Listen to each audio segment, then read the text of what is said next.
Salut à tous. Aujourd'hui, je vous embarque dans un voyage un peu spécial.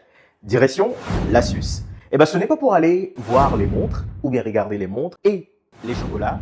C'est dans un premier temps pour aller comprendre comment se fait-il que, en Suisse, un adulte sur 7 est millionnaire. Oui, seigneur. C'est comme dans une famille africaine où on dit, tout le monde est riche, sauf toi. Aujourd'hui, l'objectif est de comprendre comment font-ils et est-ce que c'est possible d'importer leur modèle en Afrique. Installe-toi très bien parce que aujourd'hui, je vais dévoiler quelques vérités qui piquent.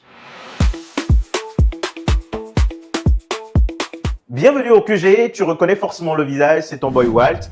Et tu sais, je mets la lumière sur les sujets qui le méritent. Et pour toi qui n'es pas encore abonné, allez vas-y, 1, 2, 3, abonne-toi et n'oublie pas, active la cloche de notification pour ne rien rater. Revenons à nos sujets. Pourquoi la Suisse? Un adulte sur 7 est millionnaire. Dans un premier temps, il faut comprendre la situation. Ils ont un écosystème parfait pour attirer de l'argent. C'est comme chez nous, on le dit souvent, et gars, et il y en a gars. Même les Congolais, ils ont compris, Pamelo, mon cas, l'argent appelle l'argent. Complète chez toi.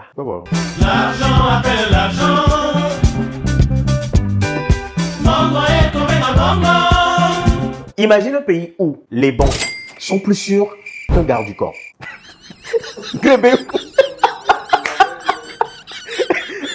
Nous soutiens les gars.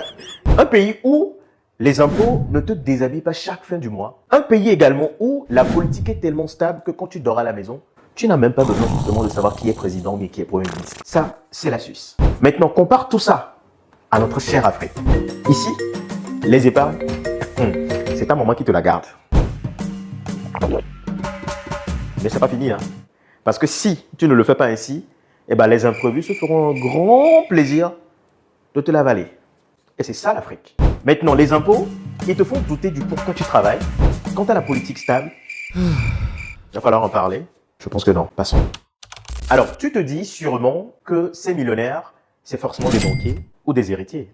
Mais je tiens à te rassurer d'une chose, tu te trompes sur toute la ligne. Parce que ces millionnaires, c'est des gens ordinaires, comme toi et moi, qui viennent de la classe moyenne, qui ont épargné et ont investi justement sur le long terme. En Afrique, épargner signifie parfois « je vais garder un peu pour demain ». Sauf que demain, tu ne sais même pas que ce que tu as gardé aujourd'hui va survenir jusqu'à demain. Et en Suisse, c'est tellement facile de devenir millionnaire juste en étant réglo avec ton argent. Par contre, en Afrique, tu peux être même réglo avec ton argent, mais il te faut justement la grâce de Dieu. Parce que quand il y a Amen bébé.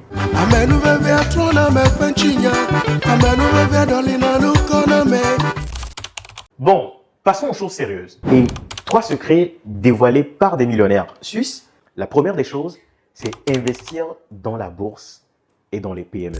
Vous savez, c'est tellement facile en Suisse d'investir dans la bourse. Et surtout, leur secret, c'est d'investir dans les entreprises prometteuses. Par contre, en Afrique, investir justement en bourse, déjà même c'est quelque chose. Parce qu'on pense déjà dans notre mentalité que c'est une politique où soit c'est de l'investissement qui est réservé aux riches. Maintenant, à propos d'investir dans les PME, il y a souvent donner de l'argent à un oncle qui finira à la fin dans un funérail bien prolongé même d'ailleurs.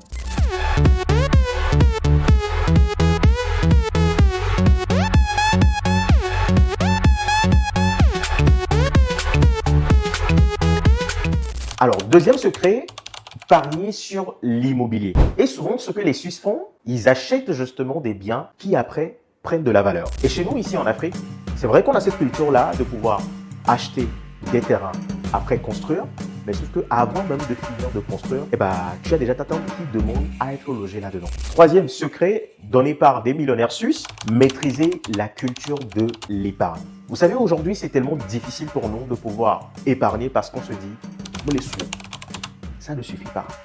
Et c'est vrai. Mais en Suisse, ils épargnent en premier avant de dépenser. Parce que c'est ce qui reste quand on a fini d'épargner qu'on dépense. Donc, pour le dire en un seul mot, les Suisses épargnent avec discipline. Et chez nous, les mariages, les baptêmes, les funérailles, les imprévus, en tout cas, ton compte d'épargne se transforme juste en compte d'urgence. Alors, pourquoi ne pas juste faire un CTRL-C pour copier ce modèle suisse et faire un CTRL-V pour le coller en fait en Afrique? Vous savez, c'est simple. Parce qu'en Suisse, la stabilité politique est assurée. Et en plus de ça, en Afrique, un changement de gouvernement peut rendre même ton terrain illégal. Du jour au lendemain, on va te dire que c'est un réserve administratif. Là-bas, les banques t'aident à investir. Et par contre, ici, les banques te regardent comme un suspect dès que tu fais un gros dépôt. Et ça, c'est l'Afrique. Surtout, la fiscalité en Suisse favorise en fait la création de richesses. Ce qui est très important. Et ben, l'impôt ressemble un peu comme un puzzle qu'on ne finit jamais d'arranger. Tout le monde cotise, tout le monde paie l'impôt, mais au final, personne ne sait là où ça va. Alors, malgré tous les vices qu'il y a sur notre modèle en Afrique, eh ben, il faut dire quand même qu'il y a de belles choses à noter sur ce modèle suisse. On va commencer dans un premier temps par investir régulièrement, même des petites sommes. Vous savez, c'est possible chez nous. Même tes petits 1000 francs que tu gagnes dans une journée, tu peux justement les économiser ou soit les épargner. Au lieu d'avoir les 1000 francs là et d'acheter des unités pour appeler une petite qui regarde quotidiennement les vidéos de Balthazar, tu peux prendre ces 1000 francs pour justement économiser ou bien épargner. Et tu verras, 1000 francs x 30, ça fait combien? Ça fait 30 000. Imagine 1000 francs x 365 jours, ça fait 365 000, léger, tranquille, pépère. Deuxième chose, limiter surtout les dépenses inutiles. Eh ben, je l'ai déjà dit sur cette chaîne et je pense que si vous voulez trouver les astuces pour limiter les dépenses inutiles, vous pouvez le trouver juste à travers cette vidéo. Alors, troisième chose à faire, il faut toujours penser à long terme. C'est vrai qu'il faut toujours vivre au jour le jour parce que c'est ce que notre modèle nous impose. Mais pensez toujours à long terme. Aujourd'hui, si vous voulez acheter quelque chose, est-ce que c'est profitable pour vous sur le long terme? Achetez des terrains dans des endroits bien reculés, si d'ici 10, 5 ans, qui prendra de la valeur. C'est comme ça. Les Suisses, ils l'ont fait, ça marche très bien pour eux. Et pourquoi ça ne marchera pas pour nous? En tout cas, arrêtons de croire en un business miracle ou bien en une prière que c'est Dieu qui va tomber du ciel pour venir exaucer notre vœu et nous rendre riches. Tant qu'on ne fait rien. Et Tchamdaouyo. Et voilà les secrets des millionnaires suisses avec un petit détour sur notre réalité africaine. Dites-moi en commentaire, quelle astuce d'épargne ou d'investissement marche très bien chez vous, parce que ça me plairait également de vous lire.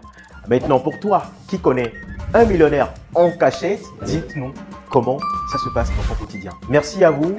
On se retrouve la prochaine fois encore pour mettre de la lumière sur un sujet. Et comme tu le sais, c'est ton boy Walt. On se dit ciao.